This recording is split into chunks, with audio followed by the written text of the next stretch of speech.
आपको भक्ति काल स्टार्ट करवा रही हूँ। आशा करती हूँ आपको समझ में आ जाएगा। मैंने आदि काल से संबंधित 100 क्वेश्चंस आपको पूरे करा दिए हैं। इसके अलावा आदि काल का थोड़ा बहुत मैटर मैंने आपको समझा भी दिया है। बाकी का बचा हुआ मैटर भी मैं आपको समझा दूंगी। अब हम भक्ति काल से संबंधित क्वेश्चन स्टार्ट करने जा रहे हैं। आज मुझ पर बहुत कम क्वेश्चंस बन पाए हैं क्योंकि त्योहारों का समय आ गया है, थोड़ा कम समय मिल पाता है। लेकिन आगे आने वाले समय में मैं आपको इससे भी अधिक क्वेश्चंस प्रोवाइड करवाया करूँगी। लेकिन आपके लिए 2 दिन छोड़कर या 1 दिन छोड़कर वीडियो आपको प्राप्त होती रहेंगी। मेरा जो पहला क्वेश्चन है वो देखो क्या है। मेरे तो गिरधर गोपाल दूसरों ना कोई, ये किसका पद है? भक्ति काल से संबंधित ये प्रश्नावली है। मेरे तो गिरधर गोपाल दूसरों ना कोई, किसका पद है? सूरदास का है, मीराबाई का है, बिहारी का है या जायसी का है? तो यह पद किसका है? यह मीराबाई का है। दूसरा क्वेश्चन हमारा है, पायो जी मैंने राम रतन धन पायो, प्रस्तुत पद के रचयिता का क्या नाम है? पायो जी मैंने राम रतन धन पाया, तो इस पद के रचयिता का क्या नाम है? सूरदास है, कुंभन दास है, मीराबाई है या तुलसी है? इसके भी पद के रचयिता का नाम क्या है? मीराबाई। पायो जी मैंने राम रतन धन पायो किसकी है? ये मीराबाई की है। क्वेश्चन नंबर 3 है, मीराबाई का मलाल किसकी कृति है? तो मीराबाई का मलाल किसकी कृति है? मीराबाई की है, नंददास की है, जीत स्वामी की है या गोविंद स्वामी की है? मीराबाई का मलाल किसकी कृति है? ये मीराबाई की कृति है। क्वेश्चन नंबर 4 है, गौड़ीय संप्रदाय के संस्थापक हैं। तो जो गौड़ीय संप्रदाय है उसके संस्थापक कौन है? हरिदास निरंजनी है, लाल दास है, हित हरिवंश है या चैतन्य महाप्रभु है? तो गौड़ीय संप्रदाय के संस्थापक कौन है? चैतन्य महाप्रभु है। और हित हरिवंश राधा वल्लभ संप्रदाय के संस्थापक कौन है? हित हरिवंश। और सखी संप्रदाय के संस्थापक कौन है? स्वामी हरिदास। और लाल पंथ के संस्थापक कौन है? लाल दास। आपको याद रखना है, राधा वल्लभ संप्रदाय के संस्थापक कौन है? हित हरिवंश। सखी संप्रदाय के कौन है? स्वामी हरिदास। और लाल पंथ के कौन है? लाल दास। क्वेश्चन नंबर 5 है, रुद्र संप्रदाय की स्थापना किसने की थी? तो रुद्र संप्रदाय था, उसकी स्थापना किसने की थी? रुद्र स्वामी ने की थी, श्री स्वामी ने की थी, विष्णु स्वामी ने की थी, निम्बरकाचार्य ने की थी? तो रुद्र संप्रदाय की स्थापना किसने की थी? विष्णु स्वामी ने की थी। क्वेश्चन नंबर 6 है, बसो मेरे नैनन में नंदलाल किसकी पंक्ति है? बसो मेरे नैनन में नंदलाल, ये पंक्ति किसकी है? सूरदास की है, नंददास की है, मीराबाई की है या कृष्णदास की है? तो ये पंक्ति किसकी है? मीराबाई की। मीराबाई क्या कहती है? बसो मेरे नैनन में नंदलाल। क्वेश्चन नंबर 7 है, मीराबाई के गुरु कौन थे? मीराबाई के गुरु सूरदास थे या रैदास थे?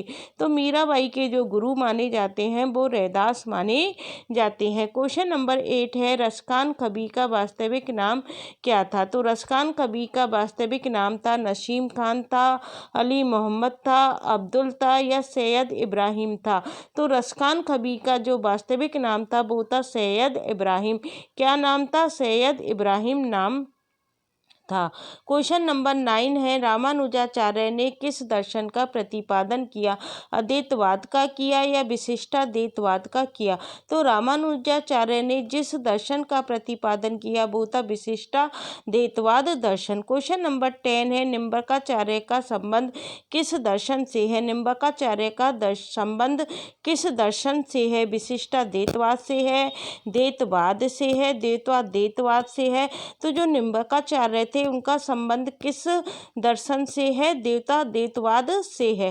क्वेश्चन नंबर 11 है, रहीम की कविता नगर शोभा की मुख्य विशेषताएं क्या हैं? रहीम की जो कविता है नगर शोभा, उसकी मुख्य विशेषताएं क्या हैं? इसमें नगर का संकुचित वर्णन किया गया है। बिल्कुल सही बात है कि इसमें नगर का संकुचित वर्णन किया गया है। इसमें वर्ण व्यवस्था के अनुसार उनकी जाति की स्त्रियों का वर्णन किया गया है। तो ये भी बात बिल्कुल सही है। इसमें स्त्रियों को उत्कृष्ट कोटि का बताया गया है। यह स्त्रियां अपना उत्पाद बेचने का काम करती हैं। नीचे दिए गए में से सही उत्तर का चयन कीजिए। तो इसका सही उत्तर क्या होगा? 1 2 3 सही है या 1 2 4 सही है? तो इसका जो आंसर होगा वो होगा 1 2 4 सही है। इसका आंसर क्या होगा? 1 2 4 सही है। इसमें नगर का संकुचित वर्णन किया गया है। इसमें वर्ण व्यवस्था के अनुसार उनकी जाति की स्त्रियों का वर्णन किया गया है। यह स्त्रियां अपना उत्पाद बेचने का कार्य करती हैं। क्वेश्चन नंबर 12 है, मीराबाई की रचनाओं में किस भाषा की छौक ज़्यादा पाई जाती है? तो मीराबाई की जो रचनाएं हमको प्राप्त होती हैं उसमें किस भाषा की छौक ज़्यादा है? हरियाणवी है, मराठी है, राजस्थानी है या पंजाबी है? तो वो भाषा है हमारी राजस्थानी। क्वेश्चन नंबर 13 है, निरंजनी संप्रदाय के प्रवर्तक कवि कौन है? तो दादू दयाल हैं या हरिदास है? तो निरंजनी संप्रदाय के प्रवर्तक कवि कौन है? हरिदास हैं। क्वेश्चन नंबर 14 है, रामचंद्र शुक्ल के अनुसार रहीम के बारे में कौन सी बातें सही हैं? रामचंद्र शुक्ल हैं, वो रहीम के बारे में कौन सी बातें सही बताते हैं? संस्कृत, अरबी और फारसी के पूर्ण विद्वान थे। ये बिल्कुल बात सही है कि ये संस्कृत, अरबी और फारसी के पूर्ण विद्वान थे। हिंदी काव्य के उतने मर्मज्ञ कवि नहीं थे जितने फारसी के। ये बात गलत है। वो हिंदी काव्य के भी क्या थे? मर्मज्ञ कवि थे। उनकी दानशीलता हृदय की सच्ची प्रेरणा के रूप में थी। ये बात भी बिल्कुल सही है। उनकी सभा विद्वानों और कवियों से सदा भरी रहती थी। ये बात भी बिल्कुल सही है। जब इनसे कोई कुछ मांगने आता तब भी इन्हें अपनी दरिद्रता का अनुभव नहीं होता था। तो इसमें ये बात गलत है। जब इनसे कोई कुछ मांगने आता तब भी इन्हें अपनी दरिद्रता का अनुभव नहीं होता था। तो इसमें रहीम के बारे में जो बातें सही हैं वो कौन सी सही हैं? 1 3 4 सही है, 1 सही है, 3 सही है और 4 बिल्कुल सही है। क्वेश्चन नंबर 15 है, आकाश धर्मगुरु किसे कहा गया है? आकाश धर्मगुरु किसे कहा गया है? शंकराचार्य को कहा गया है या रामानंद को कहा गया है? तो आकाश धर्मगुरु हैं वो किसको कहा गया है?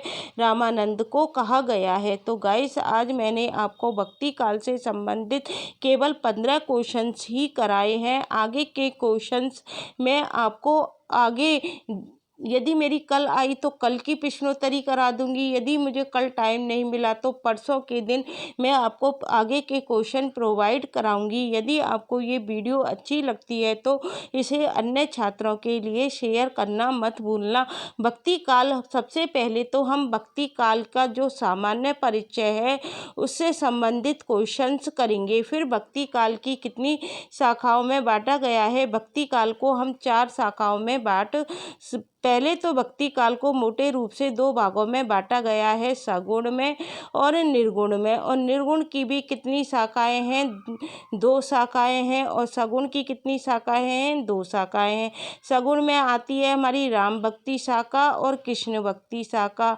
और निर्गुण में जो आती है हमारी, एक आती है हमारी ज्ञानाश्रयी शाखा और एक आती है हमारी प्रेमाश्रयी शाखा। ज्ञानाश्रयी शाखा के जो कवि माने जाते हैं वो कौन माने जाते हैं? कबीरदास माने जाते हैं। और प्रेमाश्रयी कविता में हम जायसी का अध्ययन करते हैं। हम किसका अध्ययन करते हैं? जायसी का अध्ययन करते हैं। इसके अलावा भी और अन्य कवियों के बारे में हम जानकारी हासिल करते हैं। राम भक्ति शाखा के प्रमुख कवि कौन है? तुलसीदास है। और कृष्ण भक्ति शाखा के प्रमुख कवि कौन है? सूरदास है। तो भक्ति काल से संबंधित कम से कम हमारे 300 क्वेश्चन तैयार होंगे पूरे भक्ति काल पर। लेकिन आज मैं केवल आपको 15 क्वेश्चन ही करा पाई हूँ जो केवल भक्ति काल के सामान्य परिचय से ही चल रहे हैं। इसके आगे के क्वेश्चंस मैं आपको कल की वीडियो में प्रोवाइड कराऊंगी। यदि आपको ये वीडियो अच्छी लगती है तो इसे अन्य छात्रों के लिए शेयर करना मत भूलना। Thank you guys.